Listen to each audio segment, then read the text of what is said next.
140 telecamere verranno installate a Lavagna. Si tratta di impianti di ultima generazione, ad alta definizione e con zoom digitale.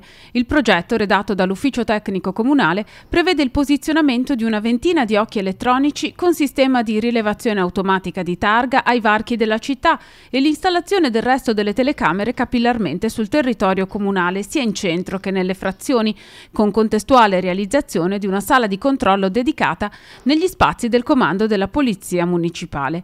Per il trasporto del segnale verrà estesa la rete di fibra ottica esistente, che potrà essere utilizzata anche per altri servizi comunali, e saranno realizzati ponti Wi-Fi.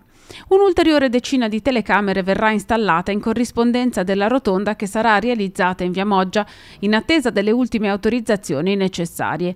Una volta terminate le procedure relative all'accreditamento del finanziamento, potranno essere avviati i lavori, che avranno una durata di circa 2 mesi. Nel frattempo, il progetto sarà inviato al garante della privacy per le autorizzazioni relative alla gestione delle immagini, che potranno essere visionate esclusivamente dalla Polizia Municipale e dalle forze dell'ordine.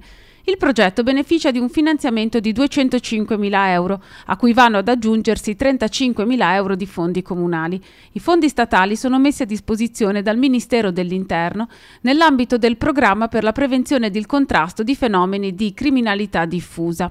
Lavagna è stata ammessa ai finanziamenti grazie ad un incremento complessivo del fondo statale di 30 milioni di euro per il 2019.